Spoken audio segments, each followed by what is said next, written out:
저는 지난주에 하나님께서 아벨과 그 제물은 받으시고 가인과 그 제물은 받지 않으셨다는 말씀을 드렸습니다. 여기서 우리가 중요하게 한 번 더 생각해 볼 표현이 하나 있습니다. 그것은 아벨과 그 제물, 그 다음에 가인과 그 제물이라고 표현한 것입니다. 하나님은 제물만 받지 않습니다. 제사란 제물만 받는 것이 아니라 사람이 중요합니다. 여기서 보면 아벨과 그 제물, 카인과 그 제물이라고 말한 걸 보면 사람과 제물이 분리되지 않았다는 것을 의미합니다. 다시 말하면 그 제물을 드리는 사람이 누구냐 하는 것이 굉장히 중요하다는 것이죠. 아벨과 그 제물을 하나님이 받으셨지만 카인의 제물은 받지 않으셨기 때문에 카인은 상처를 받았습니다. 거절을 받는 것은 상처가 됩니다. 부모로부터 거절을 받았다든지 친구로부터 거절을 받았다든지 내가 좋아하는 사람으로부터 거절을 당했을 때 사람에게는 상처가 있게 됩니다. 상처는 어디서 오는가? 거절에서부터 오는 것입니다. 카인은 제물을 드렸는데 하나님이 받지를 않으셨기 때문에 상처를 받은 것입니다.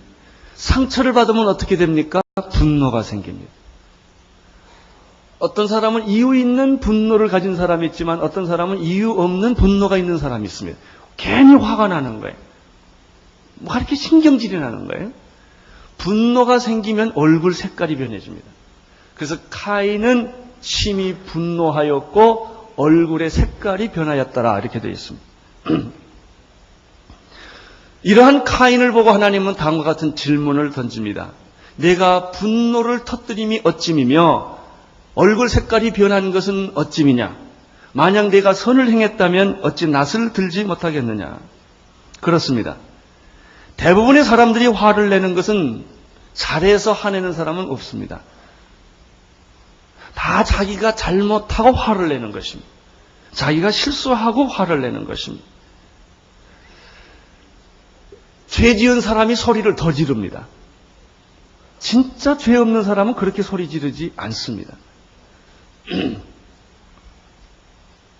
하나님은 가인에게 이렇게 말합니다. 평생의 죄가 너를 따라다닐 것이다.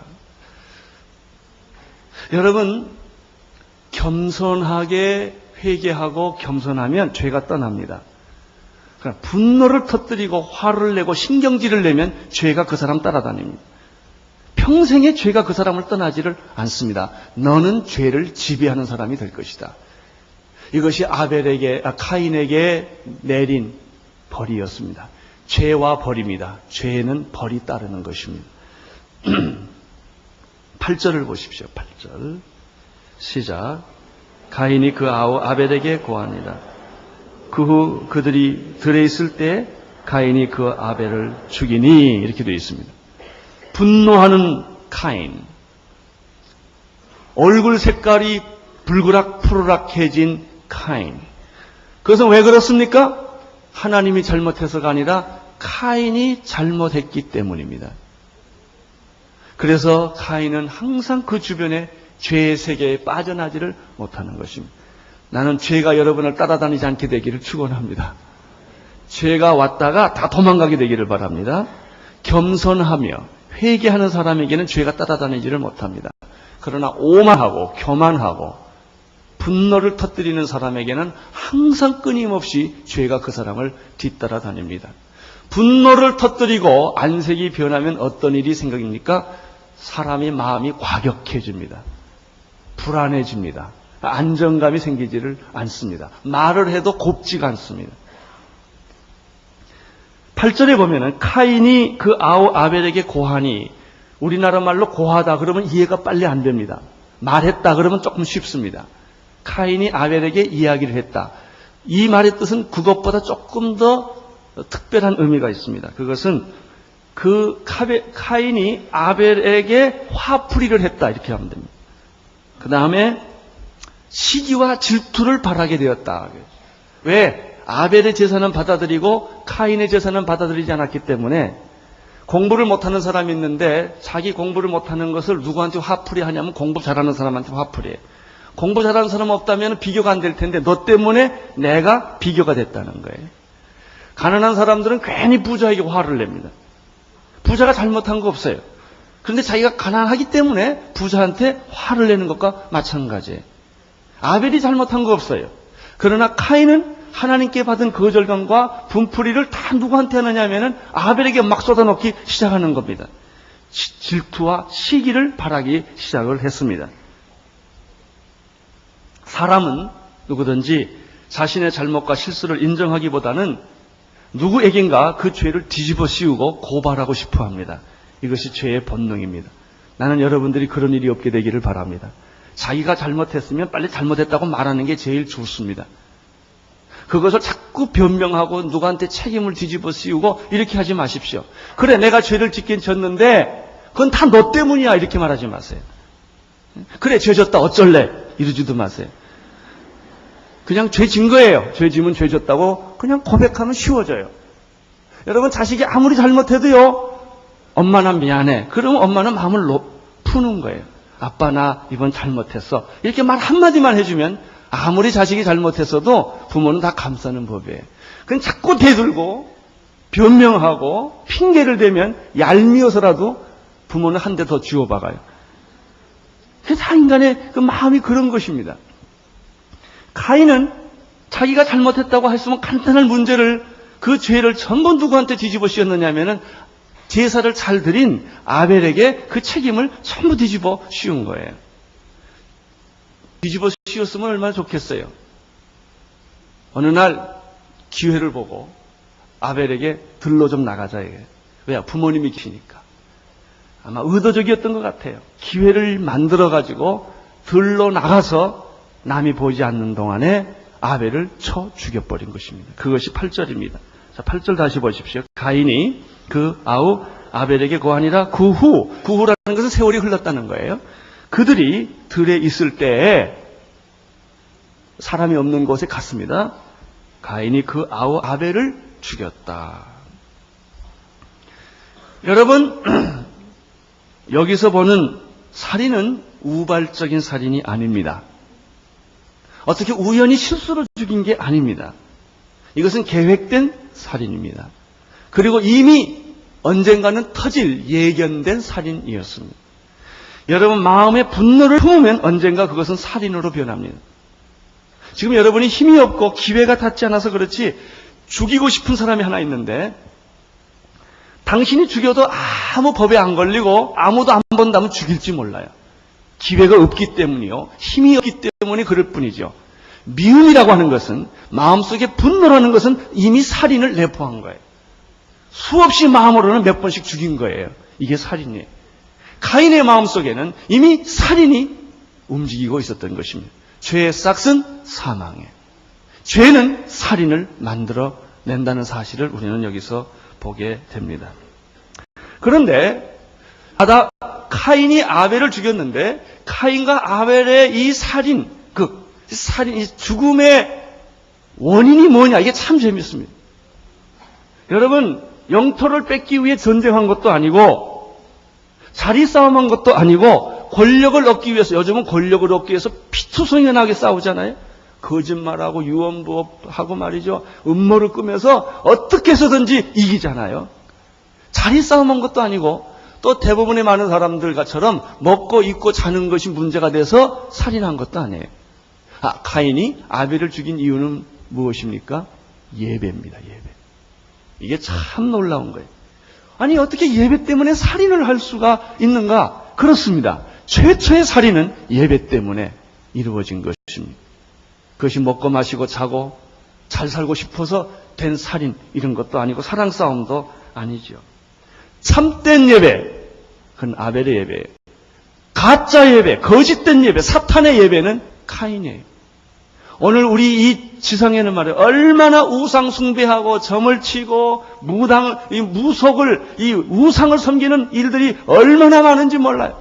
이 지상에는 모두가 다 이런 거짓된, 참신이 아닌 거짓된 종교, 거짓된 우상을 섬기는 일이 많이 있어요. 진짜 예배와 가짜 예배와의 싸움이에요. 교회라고 다 교회나요? 교회 안에도 진짜 예배를 드리는 교회가 있고 적당하게 전통적인 예배를 드리는, 형식적인 예배를 드리는 그런 교회도 있어요. 교인이라고 다 교인이나요? 아니에요. 여기 오신 분들은 예배 드리러 왔지만 정말 예배 드리러 오신 분이 있고 그냥 오신 분이 있어요. 다른 목적으로. 사람 보기 위해서 왔다든지, 목사 설교 얼마나 잘하나 보러 왔다든지, 성가대 얼마나 잘하나 보러 왔다든지. 그건 예배가 아니에요. 여러분, 예배가 잘못 드려지면 이런 일이 생기는 것입니다. 예배는 여러분의 운명을 좌우합니다. 어떤 신을 섬기느냐가 여러분의 미래를 좌우합니다. 지금도 마찬가지입니다. 진정한 예배, 살아있는 예배, 성령으로 드리는 예배, 말씀으로 드리는 예배, 하나님이 임재하는 예배와 우상숭배, 내 만족을 위한 예배, 내 종교적인 만족을 위한 예배는 살아있는 예배와 다른 것입니다. 나는 오늘 이 아침에 여러분들이 신령과 진정으로 드리는 그런 예배를 드리는 축복이 여러분에게 있게 되기를 바랍니다. 진짜 예배를 드리면 하나님이 여기 와 계십니다. 가짜 예배를 드리면 귀신이 옵니다. 하나님이 오면 생명과 축복을 줄 것입니다. 마귀가 여러분을 지배하게 되면은 여러분은 파멸과 절망에 빠지게 될 것입니다. 진짜 예배를 드리면 정말로 마음 안에 기쁨과 즐거움, 평안함, 그리고 안심이 생기는 것입니다. 아벨의 죽음은 인류 역사상 최초의 순교입니다. 순교의 주제는 무엇입니까? 예배였다는 것입니다. 무슨 뜻입니까? 순교할 만큼 예배는 가치가 있다는 것입니다. 나는 여러분들이 진정으로 드리는 예배가 되기를 바랍니다. 형식상으로 주일날이니까 오는 그런 예배가 아니라 살아계신 하나님을 만나는 그런 흥분과 감격과 기쁨과 기름 부으심이 있는 그런 예배일 때 여러분의 마음속에는 천국이 이루어질 줄로 믿습니다. 9절을 보십시오. 9절 시작.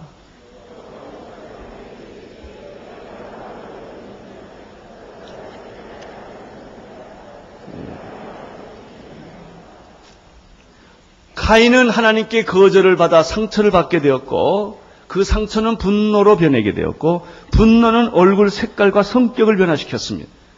그리고 항상 누군가 죽이고 싶은 그런 마음을 가지고 있다가 어느 날 기회가 닿아서 그는 아벨을 죽인 것입니다. 미움을 품지 않게 되기를 축원합니다. 왜냐하면 그게 언젠가는 살인으로 변하기 때문에 그렇습니다. 지금 예수 그리스도의 이름으로 용서하십시오. 지금 여러분의 마음에 있는 그 분노와 화를 없애버리십시오. 그때 여러분 마음에는 축복이 임하게 될 것입니다. 9절에 보면은 카인이 아벨을 죽였습니다. 그래서 하나님이 카인에게 와서 내 아우 아벨이 어디 있느냐라고 질문을 합니다. 사랑하는 형제자매 여러분, 하나님은 언제나 여러분을 잊지 않는다는 사실을 기억하십시오. 죄를 지면 꼭 찾아옵니다. 하나님은 죄를 지면 못 본 척하지 않습니다. 그리고 질문합니다. 내 아우 아벨이 어디 있느냐? 내 아우 아벨이 어디 있느냐? 카인의 대답을 보십시오. 내가 알지 못하나이다. 내가 내 아우를 지키는 자니까? 이렇게 대답을 합니다. 사실입니까? 아니죠. 바로 그 전에 카인은 아벨을 암매장했죠. 죽여서 시체를 숨긴 거예요. 그럼에도 불구하고 카인의 대답은 모른다는 거예요. 죄는 언제나 변명합니다. 죄는 죄를 숨기려고 합니다. 그러나 꼭 기억하십시오. 죄는 절대로 숨겨지지 않습니다. 세상 만물은 다 썩습니다. 죄는 썩지 않습니다. 시간이 약이겠지요. 세월이 약이겠죠. 그런데 절대로 세월이 약이 아닙니다. 세월이 지나갈수록 죄는 선명해집니다. 술 한 잔 먹으면 죄가 없어질까요? 천만의 말씀. 그것이 속으로 들어갑니다. 겉으로 나타나지 않으면 그 죄가 속으로 들어가면 속에서 곪기 시작을 합니다. 이것을 가리켜 내적 상처라고 말합니다. 상처가 깊은 사람은 성격이 나빠집니다. 잠을 못 잡니다. 온몸에 이상한 현상들이 생기기 시작을 합니다. 이것이 죄입니다.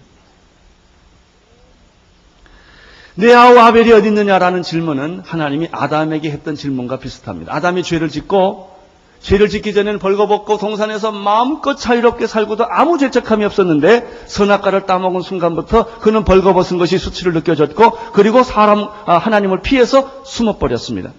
근데 하나님은 그를 꼭 찾습니다. 아담아 아담아 내가 어디 있느냐. 죄를 짓고 자기 동생 아벨을 죽인 카인에게 하나님은 나타나서 뭐라고 말씀하십니까? 내 아들 내 동생 아벨은 어디 있느냐. 아담은 이렇게 말합니다. 내가 벌거벗었으므로 숨었나이다 라고 말하는 것처럼 카인은 자기 동생을 자기가 죽여놓고도 내가 모르겠습니다. 아벨이 어디 있는지 모르겠습니다. 내가 아벨을 지키는 자입니까? 라고 신경질적인 반응을 보였습니다. 우리는 여기서 몇 가지 사실을 보게 됩니다. 첫째는 하나님은 죄를 지은 카인에게 찾아오신다는 것입니다. 죄를 지으면 하나님이 그 즉시 죽여버리지를 않습니다. 그 사람을 구원해 주기를 원합니다. 여러분이 죄에 빠졌을 때, 여러분이 우상에 빠졌을 때, 여러분이 귀신에게 빠졌을 때 하나님은 여러분을 그 즉시 처리해 버리지를 않습니다. 구원하기를 원하십니다. 찾아갑니다. 그리고 이야기를 합니다. 내 아우 아벨이 어디 있느냐. 기회가 있습니다. 죄를 지은 사람은 언제나 기회가 있습니다. 바로 그 시간 변명하지 말고 도망가지 말고 하나님 내가 잘못했어요. 말 한마디만 하면 하나님이 그를 축복해 주십니다. 그러나 죄는 계속해서 내 안에서 이렇게 유혹을 합니다. 도망가라, 거짓말해라, 없다고 그래라, 죄 안 졌다고 그래라. 자꾸 내 안에서 이런 유혹의 말을 던지는 것입니다. 여러분, 내 동생 아벨이 어디 있느냐라고 하는 질문은 하나님께서 아벨이 죽은 것을 모르고 그랬을까요? 아니죠. 다 알고 하시는 말씀입니다. 질문할 때는 하나님이 뭘 몰라서 질문하지 않다는 거 아시길 바랍니다. 다 알고 질문해요. 내 아우 아벨이 어디 있느냐 이렇게 하나님이 질문해요. 내가 지금 어디 있느냐 이게. 이것은 이 질문하는 것은 하나님의 가슴은 이미 찢어졌어요. 하나님의 눈은 퉁퉁 부었어요. 눈물이 넘어났어요. 하나님의 마음은 지금 말할 수 없이 비참해요. 이것은 마치 자기의 사랑하는 자녀가 죄를 지어서 타락해서 멀리 떠나갔을 때 부모는 손 하나 쓸 수가 없어서 안타까워 우는 거하고 똑같아요. 여러분, 죄를 진 지극히 잘못한 자녀를 둔 부모는 어떻게 해요? 모르는 척 할 수도 없고 그걸 다 드러내게 할 수도 없고. 이게 부모예요. 이분이 하나님이세요. 카인이 죄를 졌어요. 모른 척 할 수가 없어요. 죄는 벌을 받아야 돼요. 죄는 대가가 있어요. 절대로 죄는 피해 나가지 못해요. 많은 사람이 왜 죄를 짓는지 아세요? 죄의 대가가 없다고 생각하기 때문에 그래요. 그렇잖아요. 죄는 벌이 있는 거예요. 죄는 대가가 있는 거예요. 하나님이 벌은 주긴 줘야 되겠는데 그 벌을 받을 대상이 자기 사랑하는 아들이란 말이죠. 그러니까 벌을 주는 게 그렇게 힘이 들고 그렇게 안타깝고 그렇게 괴로운 게 하나님의 마음이에요. 여러분을 사랑하는 하나님의 마음은 멍들어 있어요. 자기 아들을 십자가에 못 박혀 죽이는 하나님의 가슴은 찢어진 거예요.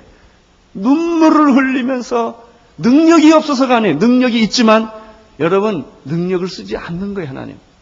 여러분은 한마디로 간단하게 처리할 수 있어요. 그러나 힘이 있는데 쓰지 않는 걸 가리켜 온유라고 그래요. 하나님이 능력이 있는데 쓰지 못하는 거예요. 왜요? 사랑 때문에. 여러분은 그저 하나님이 심판 얼마든지 할 수 있어요. 노아 홍수처럼 불로 심판도 할 수 있어요. 사랑하기 때문에 참고 계시는 거예요. 이분이 하나님이십니다. 9절을 한 번 더 보겠습니다. 9절 시작.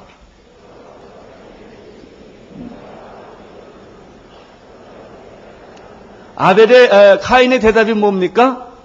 내가 알지 못합니다. 내가 아벨을 지키는 자니까 라고 했습니다.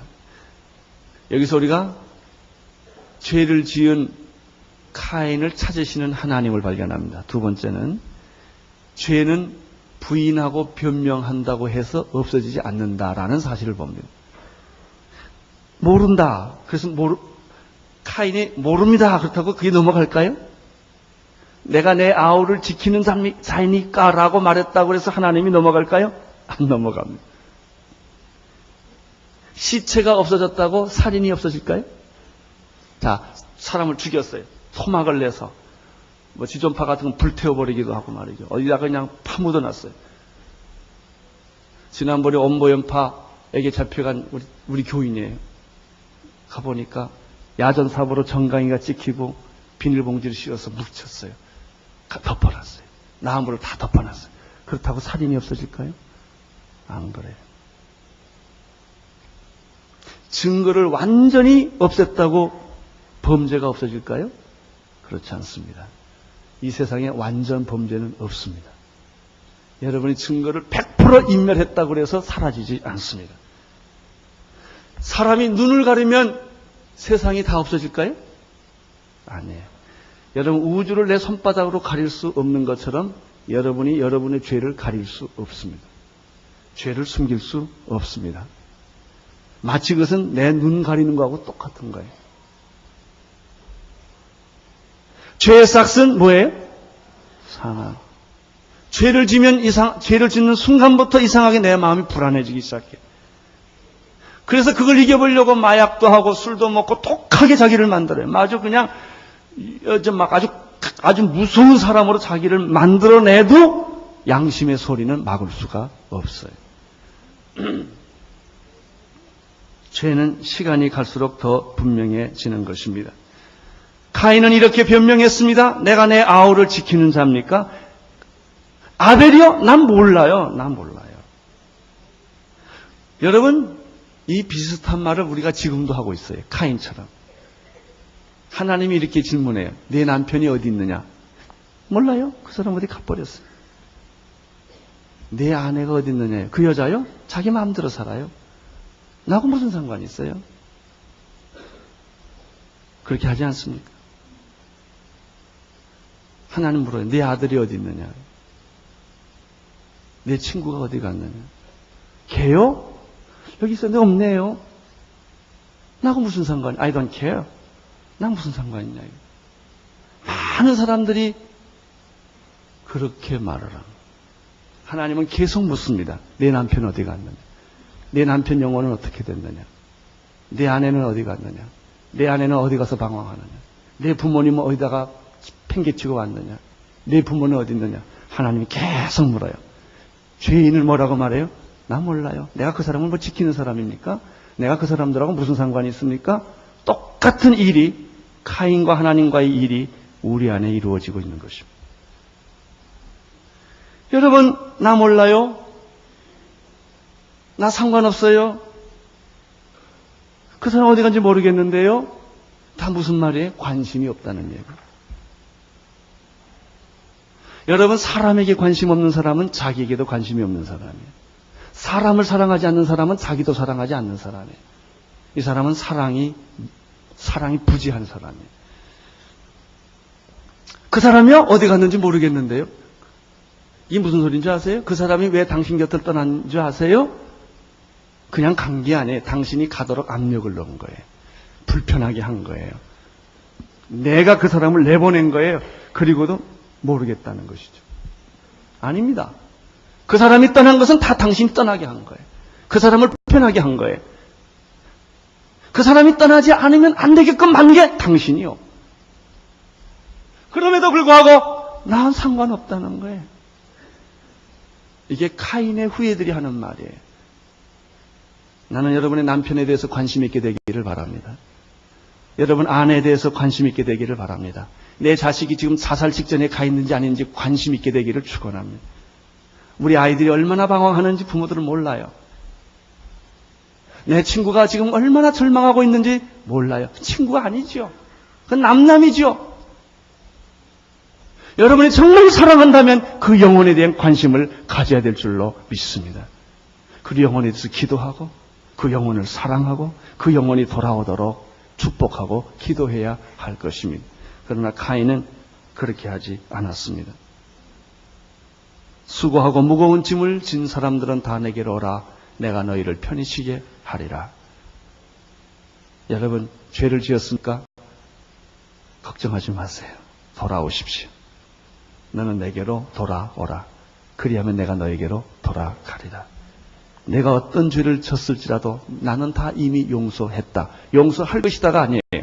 예수님은 여러분의 죄를 2000년 전에 다 끝났어요. 용서 끝이에요. 오기만 하면 돼요. 당신이 오기만 하면 그 무서운 죄에서부터 내가 너를 벗어나게 하며 양심의 가책에서부터 너를 벗어나게 하며 사탄의 올무로부터 너를 벗어나게 내가 해줄 것이다. 내게로 돌아오라. 그러면 나는 내게로 돌아오리라. 내가 가지고 있는 그 마음의 수고하고 무거운 모든 짐을 내게 맡겨버리라. 내 죄가 아무리 주홍같이 붉을지라도 내가 너를 깨끗하게 해줄 것이다. 양털처럼 깨끗하게 해줄 것이다. 눈처럼 깨끗하게 만들어줄 것이다. 걱정하지 말고 내게로 돌아오라. 이렇게 말씀하십니다.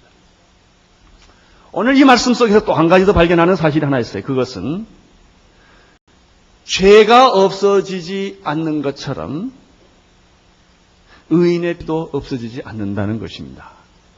10절을 보십시오. 10절 시작. 가라사대 내가 무엇을 하였느냐?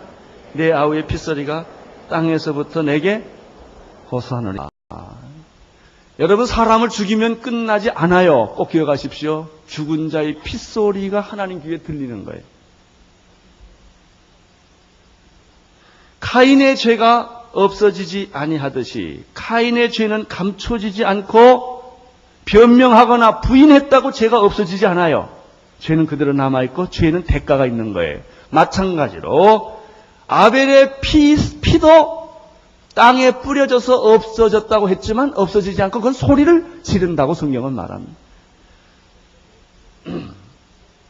우리는 굉장히 중요한 사실 여기서 하나 건질 수가 있어요. 첫째, 의인은 죽지 않는다. 의인을 죽여도 그는 다시 산다라고 하는 거예요. 똑같이 죄인도 죽지 않는다. 죄인이 죽으면 얼마나 좋을까? 여러분, 죽으면 그만이지. 그만이 아니에요. 자살하지. 자살한다고 되지 않아요. 자살하면 어떻게 되는지 아세요? 죽음이 영원히 가요. 개나 돼지나 소는 죽으면 끝나요. 그래서 개고기, 돼지고기, 소고기는 잘 잡수십시오. 그건 생명, 영생이 아니니까. 그건 하나 물질이에요. 생명체예요. 하나님의 생명이 거기 있잖아요. 사람은 달라요. 사람이 죽으면 끝나지 않아요. 개나 돼지나 소처럼 끝나지 않아요. 여러분, 개나 돼지가 몇 겁년이 얼만큼 지나면 사람으로, 그건 다 사실이 아니에요. 인간은 동물이 아니요. 동물은 동물이고 인간은 인간이에요. 그걸 섞으면 안 돼요. 이거 유구상숭배예요. 인간은 인간이에요. 인간에게는 하나님의 영이 있어요. 동물에게는 하나님의 영이 없어요. 동물은 그냥 돼지고기, 소고기 잘 잡수세요. 괜찮아요. 개고기도 잡수세요. 괜찮아요. 거기에는 영생이 있지 않아요. 그건 하나의 물질이에요. 인간은 하나님의 형상으로 지음받은 존재이기 때문에 그럼 인간이 죽으면 어떻게 되느냐? 자, 죽었다. 심장이 멎었다. 육체는 땅으로 들어가지만 그 인간은 안 죽는 데 문제가 있어요. 안 죽는 데 문제가 있어요. 둘 중에 하나예요. 안 죽으면 어떻게 되느냐? 영원히 살든지 영원히 죽든지 둘 중에 하나예요. 이게 무서운 거예요. 영원히 사는 사람 괜찮아요. 죽음이 영원히 간단 말이에요. 이게 지옥이에요. 죽음은 끝나지 않아요. 그리고 이미 죽으면 영생에서 지옥에서 영생으로 못 가요. 살아있는 동안에는 갈 수 있어요. 죽으면 못 가는 거예요. 그래서 전도하는 거예요. 한 영혼을 전도하는 이유는 왜 그래요? 지금 있을 때는 다 비슷비슷해 보여요. 영생이 있는 사람이나 없는 사람이나 믿는 사람이나 안 믿는 사람이나 다 똑같아 보여요. 유정란이나 무정란이 다 똑같아 보여요. 깨먹어봐도 모르고 프라이 해봐도 모르고 스크램블 해보고 먹어도 이제 다 몰라 그거는. 그런데 어미닭의 날개 밑에 들어가면 한 결함은 삐약하고 병아리가 나오고 한 결함은 썩어버리는 거예요. 이게 무서운 거예요. 여러분 죽어서 끝났다. 돼지나 개나 소처럼 죽어서 그냥 개고기가 됐다. 소고기가 됐다. 그럼 간단해. 고민할 거 없잖아요. 사람이 죽으면 육체는 땅에 들어가 썩지만 그 영혼은 영원히 지옥에서 영생하도록 산다니까요. 영원히 방황하고 살아요. 이게 무서운 거예요. 지옥의 현실을 분명히 아는 사람들은 자살 못합니다. 왜? 영원히 죽기 때문에. 이게 무서운 거예요.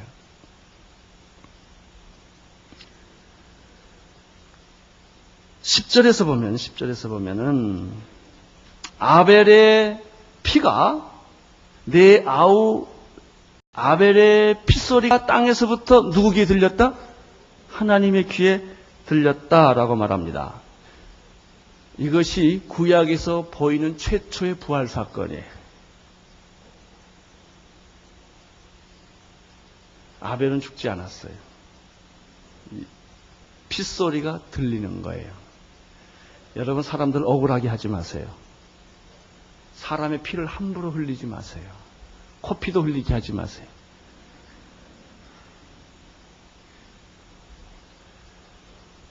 예수님께서 누가복음 11장 51절에서 아벨에서부터 성전 사이에서 죽은 사가라의 피까지 너희가 다 갚아야 할 것이다, 그렇게 말했습니다. 그래서 예수의 피가 중요한 겁니다. 아벨은 살아있습니다. 죽지 않았습니다. 죽었지만 하나님 앞에서 계속 말하고 있습니다.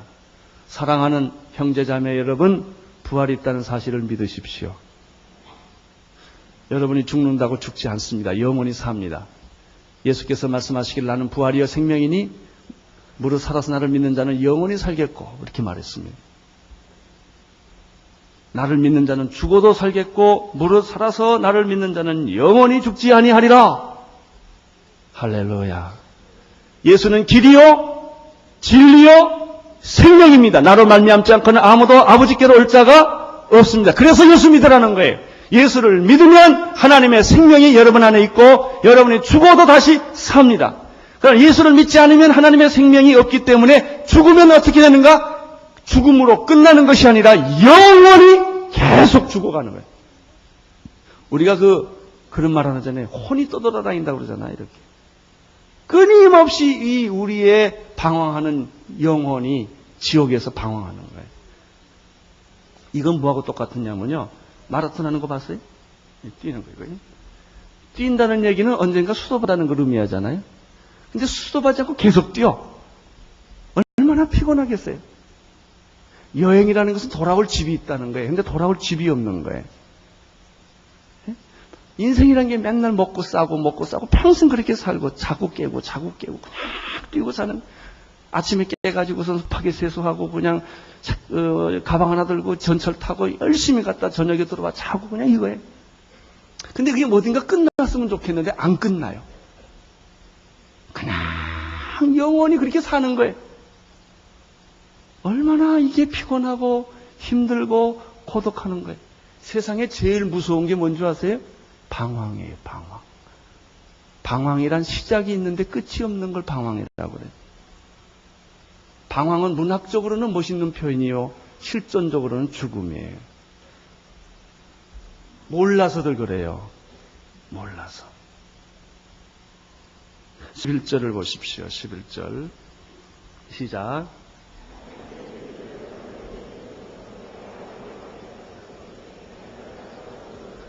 내가 땅에서 저주를 받아요. 땅이 피를 받았거든요. 땅은 피를 먹습니다. 그리고 피를 토합니다. 죄의 대가는 영원하다는 것입니다. 땅이 피를 먹으면 땅은 당신에게 저주를 줄 것이라는 거예요. 우리 세상에는 전부 저주로 가득 차 있어요. 저주. 사는 게 저주요. 얼마나 힘들고 고통스러워요. 속이고 섭고 죽이고 죽고 미워하고 시기하고 질투하고 다 뒤범벅이 돼가지고 겨우 살잖아. 내가 보니까 돈 많은 사람도 겨우 살아가고 돈 없는 사람도 겨우 살아가고 건강한 사람도 겨우 살아가고 병든 사람도 겨우 살아가더라고. 인생은 다 간신히 겨우 살아가는 존재들이요. 예수 믿으시기를 축원합니다. 예수 안에서 평안과 자유와 기쁨과 안식을 누리십시오. 이것밖에는 우리 인생에 진정한 소망이 없습니다. 12절을 보시기를 바랍니다. 12절 읽어주십시오. 내가 밭을 갈아도 땅이 다시는 그 효력을 내게 주지 아니할 것이요 너는 땅에서 피하여 유리하는 자가 되리라. 네, 땅이 피를 받았거든요. 밭을 갈아도 뭐라 그래요? 소산이 시원치가 않다는 거예요. 밭을 갈아도 땅이 다시는 그 효력을 내지 못할 거. 옛날 같지가 않아요. 여러분, 죄를 지으면 죄 짓기 전과 죄 짓긴 후는 완전히 세계가 다릅니다. 죄 짓고 나면 다 달라져요. 우선 내 마음이 불안해져. 어둠이 찾아와. 얼굴 색깔이 변해. 고민이 생겨. 그것을 아무리 지워보려고 해도 지워지지가 않아요. 그 다음 보세요. 땅은 효력을 이미 잃어버리고요. 두 번째, 너는 땅에서 뭐하여? 피하여. 자꾸 땅으로부터 도망을 가고요. 그 다음에 뭐라고 그랬죠? 유리하는 자가 된다. 체념보다 더 절망적인 것은 없어요. 사살하고 싶은데 안 돼요. 이게 살인자에게 내린 벌입니다. 살인자에게 내린 벌은 뭘까요? 죽여버렸으면 좋겠어요. 아니에요. 영원히 방황하는 거예요. 끝났으면 좋겠어요. 안 끝나요. 이제 뛰는데 뛸 때는 재밌어요. 한참 좀 쉬고 싶은데 못 쉬게 하는 거예요. 계속 돌라는 거예요. 죽을 때까지. 아니 죽을 때가 없지. 영원히 돌리는 거예요. 인생은 계속 뛰는 거예요. 스톱이 안 돼요. 얼마나 다리가 아프겠어요. 얼마나 피곤하겠어요. 얼마나 허걱대 그러겠어요. 그렇게 영원히 사는 게 지옥이요. 방황이 지옥입니다. 여러분, 아버지 집으로 돌아오시기를 축원합니다. 아버지 품 안에 돌아오시기를 바랍니다. 누구든지 예수 그리스도를 믿는 자는 구원을 얻으리라. 13절, 14절을 보십시오. 시작.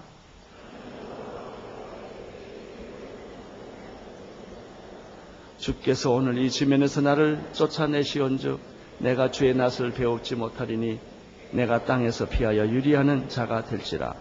무릇 나를 만나는 자가 나를 죽이겠나이다. 여러분, 드디어 가인이 죄가 얼마나 무섭다는 것을 이때 깨달은 거예요. 그 전까지는 죄를 가볍게 봤어요. 그냥 지면 되는 거지. 뭐 죄를 오늘만 졌나 어저께도 짓고 앞으로도 짓고 영원히 질 건데 그 죄가 그렇게 무서운 줄 몰랐는데 가인이 이 13절 14절에 보면은 죄의 실존, 죄의 대가, 방황이 얼마나 무섭고 고독하고 외롭다고 하는 사실, 쉬어지지 않는다는 사실. 여러분이 시판은 내가 죽어버리면 끝나지. 안 끝나는데 문제가 있고 영원히 가는데 문제가 있고, 이사야 66장에는 이 지옥을 어떻게 설명했냐면요, 이 불 속에 있는 벌레 같다고 그랬어요. 이 벌레가 도라무통 같은데 뜨거운 도라무통에 들어가면요 파닥파닥 뛸 거 아니겠어요? 파닥파닥 뛰는 것이 뛰다 보통 벌레는 다 죽는데 지옥은 영원히 파닥파닥 거린다는 거예요. 수도비 없다는 거예요. 이게 지옥이에요. 여러분, 현대인들이 설교 안 하는 게 지옥이에요.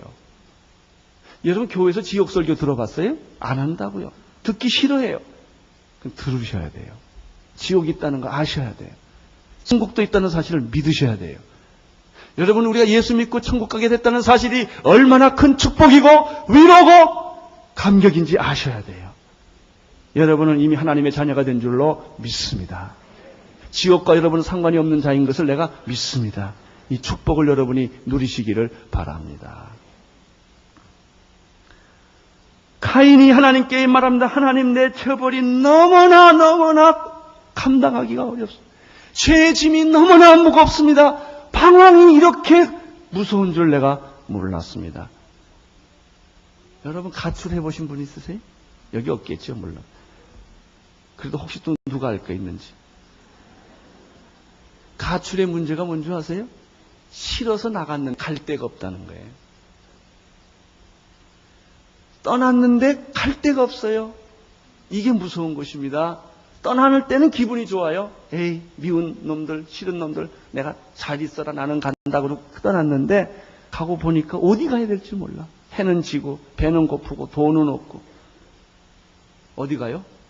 이게 방황이에요. 이게 무서운 거예요. 나는 여러분들이 다 하나님 품으로 돌아오시기를 축원합니다.